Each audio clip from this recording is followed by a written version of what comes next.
हाँ बच्चे, तो आज अपन आपकी जो मिसलेनियस है यानी कि जो विविध प्रश्नमाला है 4 है, वेरी इंपॉर्टेंट क्वेश्चन है इसके अंदर।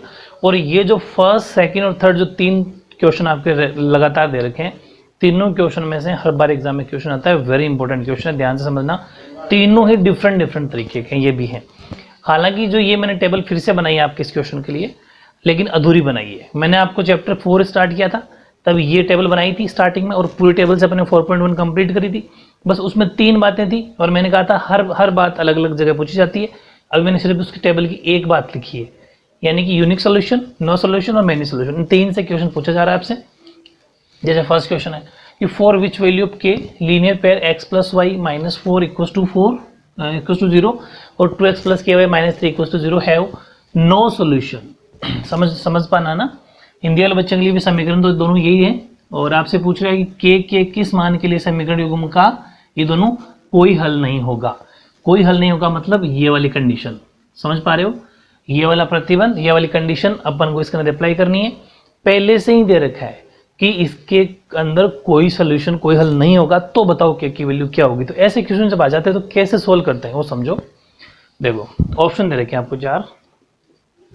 सबसे पहले अपन को लिखना है गिवन स्टेटमेंट, बहुत जरूरी है। गिवन इक्वेशन यानी कि दिया गया समीकरण, ठीक है। समीकरण क्या दे रखा है, वो में दे रखा है x प्लस वाई माइनस 4 बराबर 0 और सेकंड दे रखा है 2x plus k y minus 3 बराबर 0। 2 समीकरण दे रखे हैं। अब इससे अपन को क्या करना है, a1 a2 पहचानना है। देखो a1 कितना, a2 कितना, b1 कितना, b2 कितना, c1 कितना और c2 कितना, समझ पा रहे हो। a1 जो a1 x यानी कि जो a1 होता है वो x की वैल्यू होती है, तो 1, a2 2, x को लेना नहीं है, b1 1 क्योंकि y नहीं लेना, b2 k क्योंकि y तो नहीं लेना लेकिन k लेंगे, उस y के अलावा जो भी होगा वो b1 होगा, वो b2 होगा, -4 और -3। बस ये 3 चीज अपन को पहचान लेनी है, जो आपके लिए अब तो आसान सी बात है। अब बात करनी है कंडीशन 4 स्टेटमेंट, बहुत जरूरी है बच्चे। कंडीशन 4 नो सोल्यूशन, क्यों, क्योंकि अपन को क्या कह रहा है, इसका कोई सोल्यूशन नहीं है, मतलब कोई हल नहीं है। हिंदी वाले बच्चे लिख देंगे कोई हल नहीं के लिए प्रतिबंध। जब कोई सोल्यूशन नहीं होगा तब कौन सा फॉर्मूला अप्लाई करेंगे, ये वाला।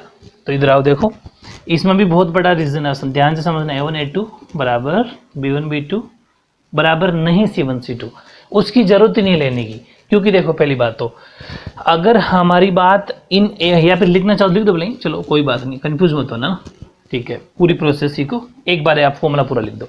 अब हमें वही वैल्यू लेनी है जिससे हमारा आंसर आ जाए।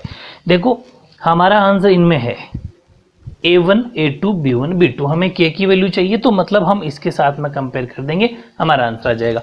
तीनों को बारी बारी कंपेयर करने की जरूरत बिल्कुल नहीं होती है। हाँ, अब आप ही सोच रहे होंगे कि चलो ठीक है नॉट इक्वल था इसलिए आप नहीं ले रहे हो, लेकिन अगर यहाँ ये आ जाता, ये आएगा अभी, ये first question I think second या थर्ड के अंदर ये भी पूछ रहा है, वो थर्ड क्वेश्चन में आपसे ये पूछ रहा है वो यूनिक सोल्यूशन।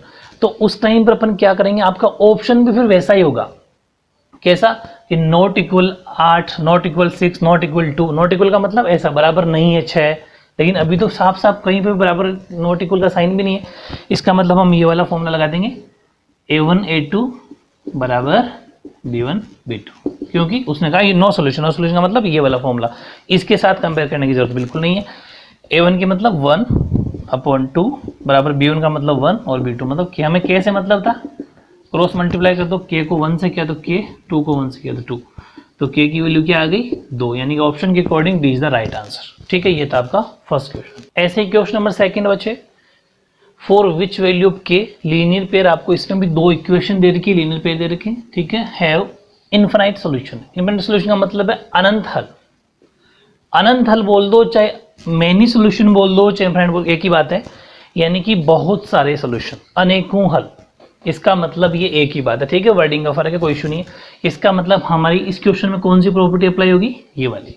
तो देखो सेम सॉल्यूशन होगा, सबसे पहले गिवन इक्वेशन, ठीक है, गिवन इक्वेशन के अंदर आप लिख देंगे, यानी कि दिया गया समीकरण क्या क्या है, 3x minus 2y equals to 0। Equation first और सेकेंड है kx प्लस 5y बराबर 0। ठीक है, अब समझना मुझे, अब खुद सोच रहे होंगे कि इसमें a1 a2 b1 b2 लेकिन c1 c2 नहीं है। ऐसी कंडीशन जब हो जाए ना तो आपको क्या करना है, जीरो को अंदर ले लेना है, जीरो माइनस हो जाएगा, बराबर भी जीरो रह सकता है, कोई इशू नहीं है, अंदर ले लो और बराबर में भी जीरो रख सकते हो। क्यों? क्योंकि बराबर जब कुछ नहीं बच रहा अंदर जीरो ले लेते वो भी जीरो हो जाएगा, ऐसी कोई फर्क नहीं पड़ता। ठीक है, इस इक्वेशन को आप ऐसा एडजस्ट कर सकते हो। फिर a1 कितना 3, a2 k, बहुत इंपॉर्टेंट चीज है, ध्यान समझना। b1 माइनस 2, y तो लेते नहीं, b2 5। अच्छा, यहाँ k क्यों लिया? क्योंकि x नहीं लेते, x के अलावा जो भी होगा लिया जाएगा। c1 माइनस 0 और c2 भी माइनस 0, कोई इशू नहीं है, लिख दो फॉर्मेलिटी के तौर पे। ठीक है, इसके बाद में कंडीशन इसके लिए कौन सी है, तो कंडीशन फॉर इनफाइनाइट सॉल्यूशन, यानी कि अनंत हल। हाँ, अनंत हल होने का प्रतिबंध। ठीक है, और जब इनफाइनाइट सॉल्यूशन अनंत हल या मैनी सॉल्यूशन होगा तो कौन सा फॉर्मूला लगेगा, a1 अपॉन a2 बराबर b1 अपॉन b2 बराबर c1 अपॉन c2, यानी कि तीनों इक्वल। ठीक है, अब तीनों ही इक्वल है, हमें तो k की वैल्यू चाहिए, तो c1 c2 ना भी रखते तो भी अपना आंसर आ जाता है, क्योंकि हमारे देश के अंदर है तो एक ही बात है, सब आपस में बराबर है। तो हम क्या ले लेंगे, a1 अपॉन a2 बराबर b1 अपॉन b2 से काम चल जाएगा। ठीक है, a1 की वैल्यू कितनी है 3 अपॉन k बराबर b1 की वैल्यू कितनी है -2 अपॉन 5, क्रॉस मल्टीप्लाई करवा लो। k को इससे किया, पहले k की वैल्यू इधर रखना चाहते हो रख लो, k को जब -2 से किया तो -2k, 5 को 3 से किया तो 15, 15 हो गया। तो k की वैल्यू होगी 15, और ये जो 2 मल्टीप्लाई में था माइनस का वो एज इट इज नीचे चले जाएगा, तो k की वैल्यू क्या आ गई 15 अपॉन -2। ऑप्शन के according D is the right answer. ठीक है, ये था क्वेश्चन नंबर सेकंड। हाँ, जैसे क्वेश्चन नंबर 3 इसने पूछा, आपको लीनियर पेयर दे रखी है kx minus y equals to 2, 6x minus 2 equals 3, और कह दिया कि यूनिक सोल्यूशन यानी कि अद्वितीय हल।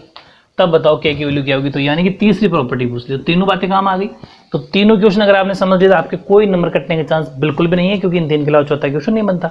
दूसरी बात ये, मैंने आपको पहले कह दिया था, अपने इसमें इन दोनों को काम में लिया था, इसमें तो खैर तीनों बराबर तो कोई सा भी लिख सकते हैं जिसमें k होगा। देखो समझना, जैसे अपन ने क्वेश्चन नंबर सेकंड किया था उसमें अपन ने इन दोनों को काम में लिया, मतलब फॉर्मूला जब अप्लाई किया था, अपन चाहते तो इन दोनों को भी कर सकते थे, इसको और इसको, जिसमें भी k होता है ना उसको बराबर ले लो आप, इतना कॉमन सेंस अप्लाई कर देना।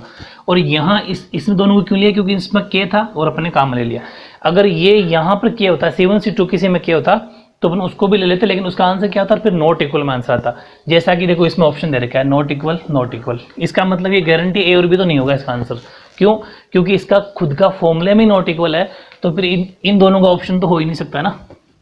इसका मतलब आंसर होगा सी और डी में से। अब देखते हैं कौन सा होगा। तो मेरी बात समझ गए होंगे, ऐसा होगा तो ऐसा भी रखना पड़ता है, लेकिन फिर आंसर भी वैसा ही होगा जैसा आपका फॉर्मूले में साइन है। ठीक है, ये मेरा कहने का मतलब था।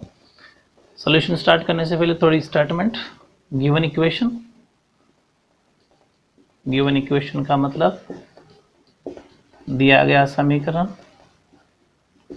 क्या गिवन है, k x minus y equals to 2 और 6x minus 2y equals to 3। ठीक है, a1 कितना और a2 ये सब पहचान कर लेते हैं अपन। ठीक है, a1 देखो kx है नहीं, x तो लेते नहीं तो k ले लेंगे, 6 ले लेंगे। b1 में -1 ले लेंगे क्योंकि y नहीं तो 1 तो है ही ना, और यहाँ माइनस का 2 ले लेंगे। c1 में देखो, हाँ इसको आप एडजस्ट कर सकते हो। क्या करना है कि जब भी c1 c2 लिखा जाता है इसको अंदर लेना है बच्चे, बराबर में 0 होना ही चाहिए तभी पहचान होगी। तो अपन ने क्या किया, 2 को जब अंदर लिया तो माइनस का हो गया, 3 को जब अंदर लिया तो माइनस का हो गया। ठीक है, वैसे फर्क पड़ेगा नहीं ज़्यादा क्योंकि दोनों ही साइन चेंज हो रहे हैं। तो c1 -2 c2 भी -3। अब देखो कंडीशन किसके लिए, कंडीशन फॉर यूनिक सॉल्यूशन। ठीक है, यानी कि हिंदी वाले बच्चे क्या लिखेंगे, अद्वितीय, अद्वितीय हल। मात्राएं देख लेना बच्चे, अद्वितीय हल के लिए प्रतिबंध। ठीक है, अद्वितीय हल के लिए प्रतिबंध क्या है कि a1 upon a2 not equals to b1 upon b2, यानी कि a1 a2 बराबर नहीं है b1 b2 के। ठीक है, तो आंसर भी वैसे ही आएगा। वैल्यू पुट कर देते हैं, आपको तो इसके नीचे लिखना है। चलो एक बार लिख देते, दिख रहा होगा आपको, A1 के 6 नॉट इक्वल्स टू B1 -1 और -2। उसके बाद देखो क्रॉस मल्टीप्लाई करवा दो, तो -2 को जब k से किया तो माइनस का 2k, और जब 6 को -1 से किया तो माइनस का 6, और नॉट इक्वल का साइन, क्योंकि बराबर में जो नॉट इक्वल है ना वो नॉट इक्वल लगाना है। तो -2k, तो अब k लिख दो इसको, नॉट इक्वल यानी कि बराबर नहीं, -6 और अपॉन -2, ये जो मल्टीप्लाई में वो नीचे आ जाएगा, इसे कट जाएगा, तो k बराबर नहीं है, 2 के पार्टे से 3 बार, ठीक है, माइनस से माइनस प्लस हो गया, और 2 3 6, तो k नॉट इक्वल टू 3 का ऑप्शन के according C is the right answer. तो तीनों डिफरेंट क्वेश्चन वेरी इंपॉर्टेंट आपके कंप्लीट हो गए। हाँ बच्चे, ऐसे आपका जो क्वेश्चन नंबर 4 है वो आपसे कह रहा है inequalities x is greater than equal to 0, y is greater than equal to 0, यानी कि x 0 से बड़ा या बराबर है, y 0 से बड़ा या बराबर है, और आपसे पूछ रहे एक्सप्रेस कॉरेस्पॉन्डिंग इक्वेशन 2। तो समीकरण तो इन बच्चों को यही है कि संगत समीकरण व्यक्त करते हैं, मतलब आपके क्या व्यक्त करते हैं, 4 ऑप्शन आपको दे रखे हैं, सिंपल सा क्वेश्चन है, 1 मार्क्स में ऐसे क्वेश्चन आ जाते हैं। आपको समझना क्या है, देखो इसका मतलब क्या होता है कि जो x की वैल्यू है वो 0 से बड़ी या उसके बराबर है, ये बात आप समझते हो। और अगली क्या बात लिखी हुई है, y की वैल्यू 0 से बड़ी या बराबर है, लेकिन ये नहीं पता कि वो x से कितनी बड़ी है या कहाँ तक बड़ी है, और y की वैल्यू जो 0 से बड़ी है तो कितनी बड़ी है, कहाँ तक बड़ी है अपन कह नहीं सकते। तो इसका मतलब देखो ये जो बात की है उसने x अक्ष की, तो यहाँ पर x और y दोनों है, तो ये ऑप्शन तो हो ही नहीं सकते, अलग अलग तो हो ही नहीं सकते, होंगे तो दोनों होंगे। चौथी बात, ये d जो है ये इसलिए नहीं हो सकता क्योंकि अपन को ये नहीं पता ना कहाँ तक बड़ी है दोनों वैल्यू, बाई जैसे y की वैल्यू 10 तक है, 20 तक, कहाँ तक, कोई फिक्स नंबर तो दे नहीं रखे, तो दोनों बराबर हो नहीं सकते, तो ऑप्शन फिर सी बच जाता है, ठीक है। सी के अकॉर्डिंग का मतलब है x और y अक्षों को वो दिखाएगी, जो ये समीकरण दे रखा है ना आपका, वो x और y दोनों अक्षों को दिखाएगी, एक्सिस को शो करेगी, ठीक है। 5वां क्वेश्चन थोड़ा ठीक है, इसका ऑप्शन अपन ग्राफ के अकॉर्डिंग समझाता हूँ मैं आपको। ये आपसे पूछ रहा है कि 4 लाइन कॉरेस्पॉन्डिंग टू इनइक्वलिटी, आपको ये समीकरण दे रखी है, इनइक्वलिटी दे रखी है, और आपसे कह रहा है कि इन 4 ऑप्शन में से कौन सा स्टेटमेंट ट्रू है, कौन सा कथन सत्य है, और 4 ऑप्शन है। देखो सबसे पहले ये बात बताओ कि जो सोल्यूशन अपन इसका करते हैं अगर, तो y -3, और मैंने आपको बताया था कि अपन को इसको लिखना है राइट इन इक्वेशन फॉर्म, यानी कि समीकरण के रूप में लिखने पर। चलो पूरा सिस्टमेटिक ढंग से कर देता हूं उसको, राइट इन इक्वेशन फॉर्म, समीकरण के रूप में लिखने पर। समीकरण के रूप में लिखने का मतलब होता है, हमें बड़े छोटे से मतलब नहीं, बराबर से मतलब है, क्योंकि y -3 वो इक्वल्स टू भी तो दे रखा, हाँ लेस देन तो दे रखा है, यानी कि छोटा तो है 0 से, लेकिन 0 के बराबर का भी तो साइन, इसका मतलब क्या होता है 0 के बराबर या उससे छोटा, इसका मतलब हमें बराबर से लिखना है, क्योंकि समीकरण की फॉर्म में से लिखी जाती है। तो 3 को उधर भेजा तो y = 3, और y = 3 का ग्राफ कैसे बनता है, आओ देखें। ये देखो ग्राफ अगर अपन बनाए तो y डैश x और x। अगर मैं बात करूं 1 2 3 की, ये ओरिजिन 0 0 हो गया, मूल अक्ष, मूल बिंदु सॉरी, और ये हो गया आपका -1 -2 -3 1 2 3, ये अपन ग्राफ शो करें, ठीक है। अपन को दिखाना है y = 3, y कौन सा है, ये रहा, 3 कौन सा कैसा है, प्लस का, मतलब ये रहा, ये यहाँ दिखाएंगे अपन ग्राफ कैसे बनाते थे, याद आ रहा है 4.2, तो y 3 यहाँ दिखाया।